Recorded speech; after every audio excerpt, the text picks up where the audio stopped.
Hey everybody, this is Matt. I'm making a new Heroclix video, and this is my Starfighter52's Heroclix Booster Battle video of the month for August 2016.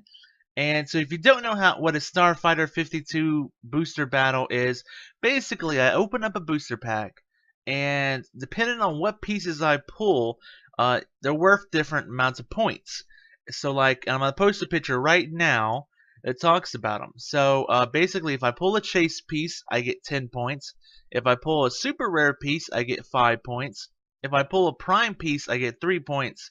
If I get any extra pieces, like any Clix FX or like separate pieces, that's worth 2 points. And then I look at all the pieces and look at their character cards and count up how many traits they have, and I get a quarter of a point for each one. And then I tally it all up, and that is my booster's point value. That is how many points the booster was worth, and I'll post that on the internet. And you're welcome to do the same. This is the whole idea of this thing, where we can all just compete to see who can get the best booster pack. Make sure your booster pack's not already been opened, so you don't know what you're gonna get, so you can't plan this ahead of time.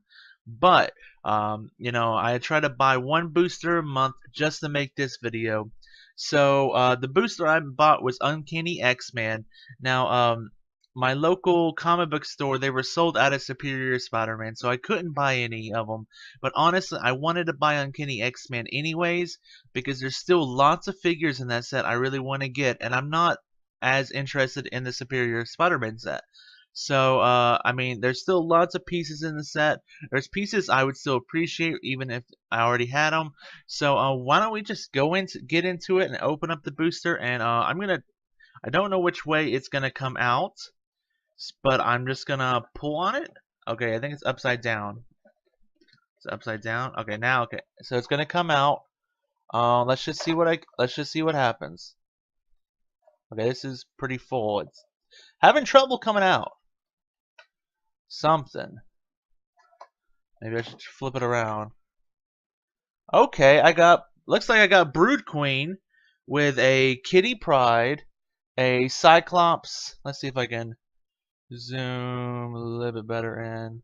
There we go. A Cyclops, a Scrambler, and an Arclight. I'm actually really happy to have that Cyclops because I think that makes my fourth of that Cyclops, and I want to make a team. I want to make a 300 point team. Actually, I think it needs to be 400 point team.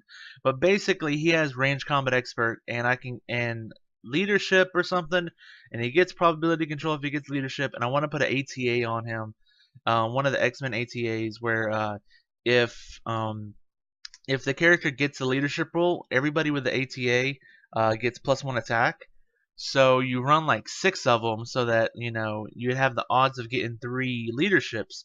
That would give everybody +3 attack. And then they all have range combat expert. So they can go up to like 13 attack for 5 damage each, which is pretty crazy. But the rare was the Brood Queen. It's not something I really wanted, but I think it may be worth some points. Let's see. Because it does come with something extra.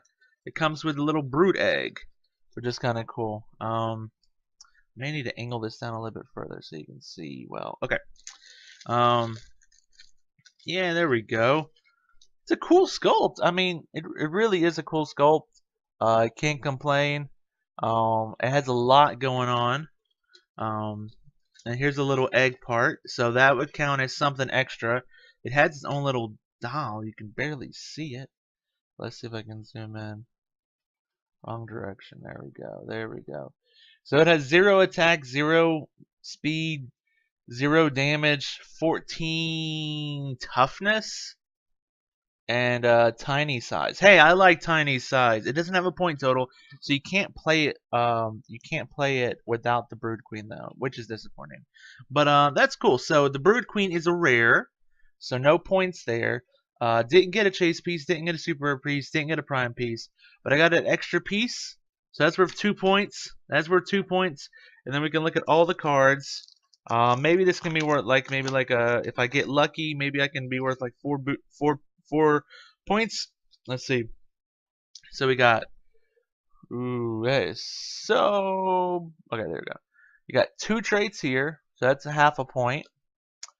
Trait, 2 more traits, so that's another half a point, so that's at 1.25. That's an optional trait, that'll count, so that's 1.5 plus 2 more traits. Ooh, okay, I need to like zoom. There we go. So I think that's 2 points. Exactly on the dot, 2 points. That's 1, 2, 3, 4, 5, 6, 7, 8. 8 traits. That's 2 points plus the 2-point extra piece. That means this booster pack is worth 4 points. It's definitely not the best booster pack. I would have loved it if that Kitty Pryde would have been a prime, because that's actually one of the figures I'm still looking to get.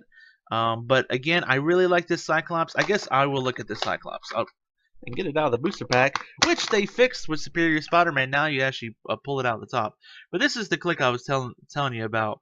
So I think he has traded leadership. He can. Okay, so it's so blown out. I'm sorry. Field leader of the X-Men, Cyclops can use leadership. When he doesn't succeed, he can use probability control until your next turn. So that's what that is. And he's 50 points. He's super freaking cheap. But he has that range combat expert, willpower, sidestep type thing. So you can run like 6 of them on a 300-point team. But you need a little bit more points. Probably either you sacrifice one and only run 5 of them, because the ATA is going to take points. I don't remember what the ATA point is, but basically you run like as many as you can, so you have multiple chances for the leadership. Now he can't leadership tokens off of himself, but not only can you get the leadership so more of them can attack in the same turn, but you can get the leadership from the ATA bonus where they all get +1 attack if you hit it. So suddenly, you could have a situation where they all have 13 attack, range combat expert put both into damage, so they all have 13 attack for 4 damage.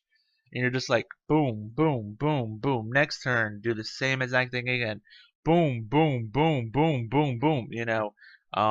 It's a fun little idea of mine. I mean, it may never happen, but it was a figure I was like, ooh, that's pretty cool. Team him up with. I also thought about the Emma Frost, where she can choose a stat other than damage and boost everybody within like her range. So like you run 3 of them, so you can boost everybody's defense by +3 the entire game. It's just stuff like that. Like I like this set. I like the pieces in it. Stuff like that. So I guess I'll get all the pieces out so you can see all the pieces. That Kitty Pryde's cool. I wish she was better. She can take tokens off of all new X-Men regardless of their point totals, which is nice. But there's so few all new X-Men pieces. I really wish it could be. I wish it could be taken off of, like, I don't know. I mean, I guess it'd be overpowered if it could take it off of X-Men too. But yeah, that was my booster pack. Not the best booster pack. I definitely think someone could have cherry picked it and been like, "Oh, that's a heavy booster pack because of Brood Queen." I didn't do that. I normally do my random. I spell out my name MATTHEW, blah blah blah blah blah blah blah, and I choose that booster pack. So this is what this booster pack was. Thank you so much for taking the time out of your day to watch this video and support my channel. I hope you have a ton of fun playing Heroclix in the future. And have a fantastic day, everybody. Bye-bye.